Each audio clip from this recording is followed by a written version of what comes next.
नमस्कार, मी Sonal home kitchen या YouTube चॅनलमध्ये आपल्या सर्वांचं स्वागत आहे। कारलं म्हटलं की सर्वजणच नाक मुरडतात, पण मी अशा पद्धतीने ही भाजी करणार आहे की तुम्ही बोटे चाटून खाल। ही भाजी मी घरगुती पद्धतीनेच बनवणार आहे, त्यामुळे छान अशी चविष्ट भाजी बनते।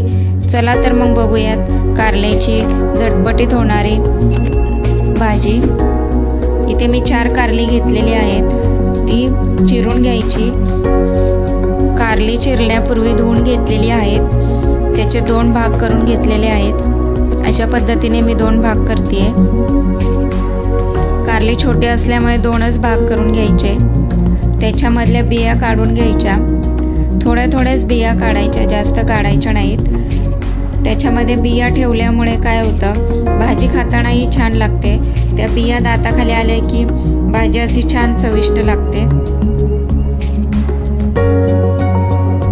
इथे मी कारल्याच्या बिया काढून घेतलेल्या आहेत आणि थोड्या त्याच्यामध्येच ठेवलेल्या आहेत।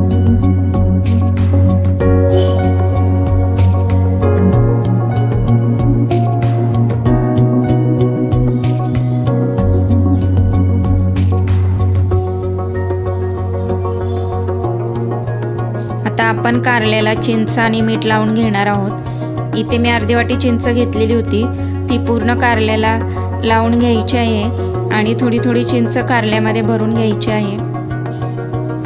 चिंचमुळे काय होतं, कारल्याला आंबटपणा येतो आणि कारल्याचा कडूपणा कमी होतो।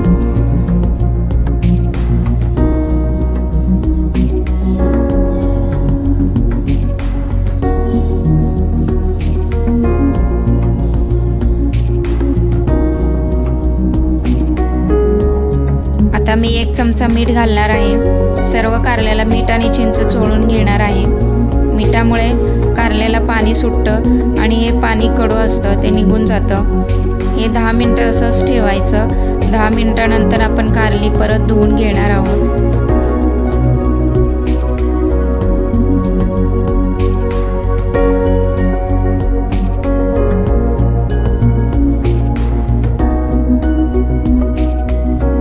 हे मी साईडला ठेवून देणार आहे 10 मिनिटं। आता आपण मसाल्याची तयारी करूयात। इथे मी अर्धी वाटी खोबऱ्याचा किस घेतलेला आहे, 4-5 लसणाच्या पाकळ्या घेतलेल्या आहेत, 1 चमचा जिरं घेतलेला आहे आणि लसूण घेतलेले आहे। हे सर्व मी मिक्सरला बारीक करून घेतलेलं आहे। आता आपण कारल्यासाठी स्टफिंग करणार आहोत। इथे मी खोबऱ्याचं वाटण घेतलेलं आहे, 2 चमचा दाण्याचा कूट घेतलेला आहे, 1 चमचा लसूण कांदा मसाला घेतलेला आहे आणि अर्धा चमचा मीठ घेतलेला आहे। हे सर्व स्टफिंग आपण कारल्यामध्ये भरणार आहोत।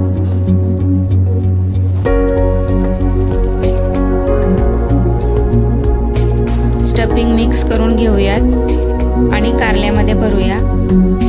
अशा पद्धतीने थोडे करून कारल्यामध्ये भरून घेणार आहोत।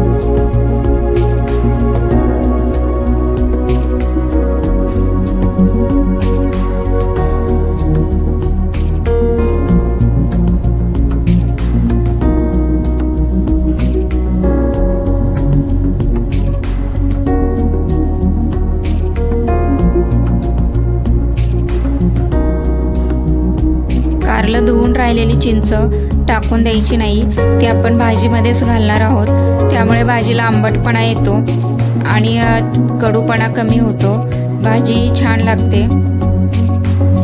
आता फोडणीची तयारी करूयात। मी इथे कांदा लसूण मसाला घेतलेला आहे, खोबऱ्याचं वाटण घेतलेलं आहे, 1 वाटी कांदा घेतलेला आहे, 2 हिरव्या मिरच्या घेतलेल्या आहेत, 2 चमचे तेल टाकलेलं आहे। त्यामध्ये कांदा भाजण्यासाठी टाकलेला आहे। कांदा छान असा परतून घेऊयात।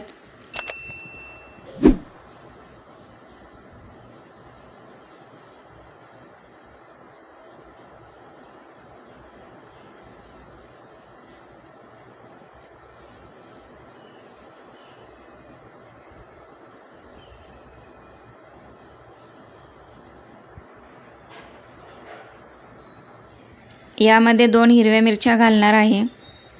मिरच्या तिखट असल्यामुळे मी 2च घातलेल्या आहेत। तुम्हाला जर जास्त तिखट चालत असेल तर तुम्ही जास्तही मिरच्या घालू शकता।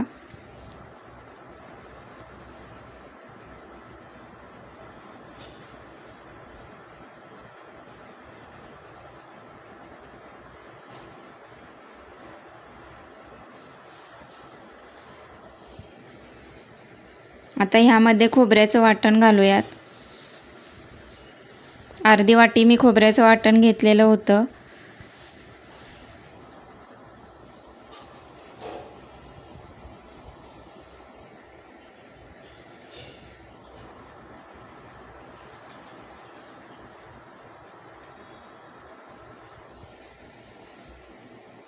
खोबऱ्याचं वाटण घातलेलं आहे आणि परतून घेऊयात.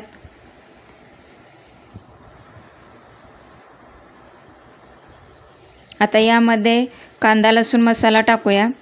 मी 1च चमचा टाकलेला आहे, कारण मिरची पण टाकलेली आहे, ती तिखट आहे, त्यामुळे भाजी जास्त तिखट होऊ शकते. कांदा लसूण मसाला घातलेला आहे. परतून घेऊयात.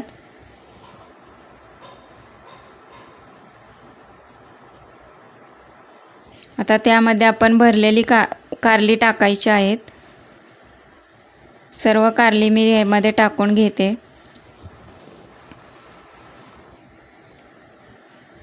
चिंच देखील टाकलेली आहे मी राहिलेली. कारली अशी छान परतून घ्यायची. 10 मिनटं वाफेवरच ठेवायची.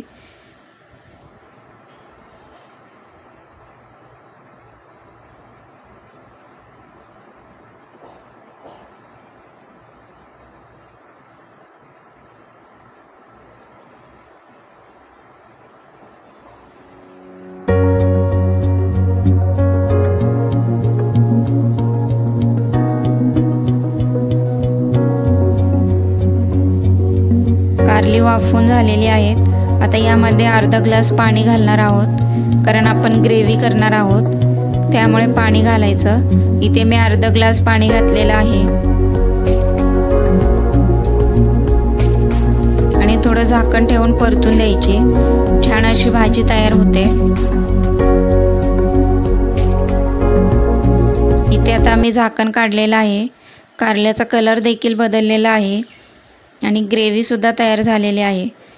छान अशी ग्रेव्ही लागते, आंबट तिखट. तुम्हीही करून पहा, तुम्हालाही आवडेल.